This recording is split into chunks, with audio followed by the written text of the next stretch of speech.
Good morning, afternoon. So I thought that I would do a quick tour of the garden and have a little chat about what I've been doing this week, because obviously as all of our worlds kind of shrink, it's a great time to just crack on and make the most of the garden, I think.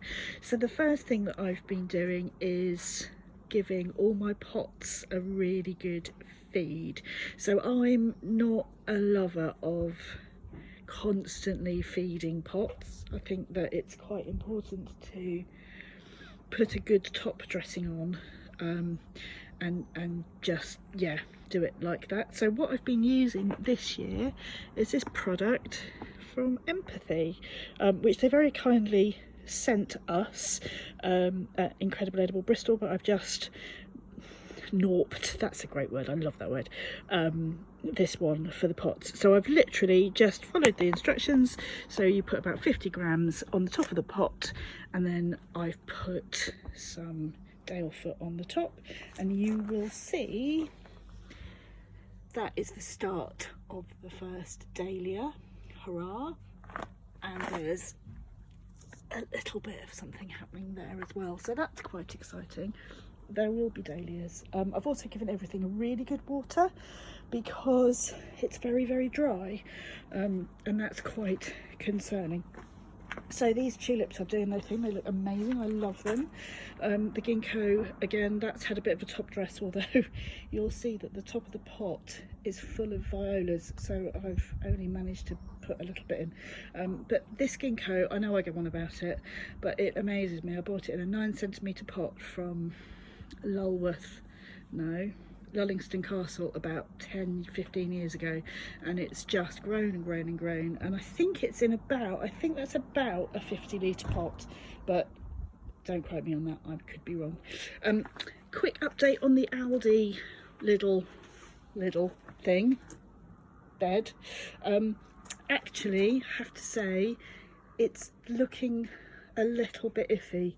It's definitely bulging at that corner, but we have a row of salads and a row of radishes, and there is the sign of just a few little carrots there, so that's good. The clematis is about to flower. So this is quite funny. I warned the clematis last year that if it didn't start to put some flower on this year, it was going, and it's obviously listened because it's absolutely covered in buds. That's going to be great when it comes out. I've also got this fritillary which is about to flower.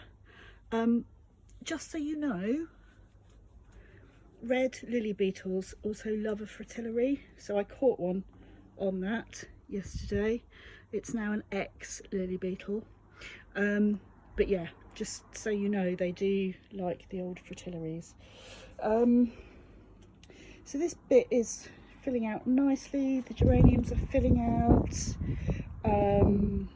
There's a Trollius in here, there, which is filling out. Where is it?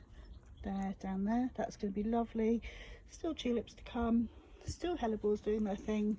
I haven't watered this bit at all. I have given it a good top dressing, and I have given it some feed, but this bit is in shade for kind of half the day, so you know, I believe in treating things fairly mean, because, you know, get on with it, otherwise you're out, you're gone. This garden's too small to put up with things that don't get on with it. And then over here in sort of pot corner, everything's doing really well. The aces are looking fantastic. Again, they've been fed and watered, as has the rose. There's quite a lot of sort of wildy, flowery type things in here.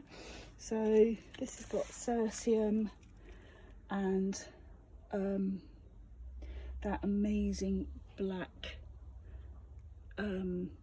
cow parsley, but also it's got leucanthemums, so that, you know, things like that don't need that much feed. They just kind of get on with it. I do top dress them with compost every now and again when I remember. But yeah, so the viburnum is starting to bud. That will be amazing when that comes out. And I just want to talk about this little grass here, this Ludula. So I love this plant. I've always loved this plant. Its little flowers are beautiful when they come out, and it's just a real good doer. Just gets on with it year in, year out.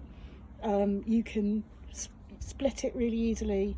It's just happy as a sandboy. So yeah, just lovely. And oh, these acers, just, they're extraordinary. This is Sango Kako, and I think it's been renamed actually, but look at it, it's beautiful, especially with the sound of the goldfinches behind it. So that's that. There are beautiful forget-me-nots appearing all over the place. I know lots of people think that they're a weed, but I don't. Then you can see that the alliums are starting to come. The Angelica's looking really healthy. And then I just wanted to talk for a minute about this little tiny pond of mine. So I obviously made this last year. It's really lovely to see the marsh marigold flowering. I've had to give it a good old clean out because this plant here, and I'm not quite sure who he is, was just really taking over. So I've taken a lot out, and literally within 24 hours it had cleared the water. So that's just something to remember if your pond is looking particularly murky. Just take out some of the stuff that's going over that's taking over the top of it, and it will be much better. And then the other thing that I've been doing is looking after my mint collection. Now I'm a little bit crazy for mint plants. Don't ask why, I really don't know. But they've been, some of them are looking great, some of them are looking not so great. But yeah, they've had a bit of a tidy up and a top dress, and I will actually, so things like this one, I'll split out and take out what's good and get rid of what isn't effectively. Had a really odd thing with this one which has really annoyed me. It seems to have died, which is really frustrating actually. No, it hasn't, it's got a new leaf on it. But yeah, so I've been doing that. I mean, how can you not love the colour of that? It's just beautiful. Anyway, so I think that's about it really. Good news is actually, look, buds on the peonies, hurrah, hurrah, hurrah. And meadowsweet starting to go a bit crazy in with the alliums. So all in all, it's not looking too bad.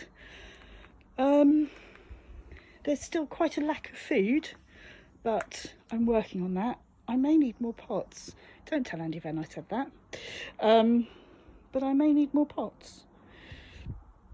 But it's looking okay. See you next time.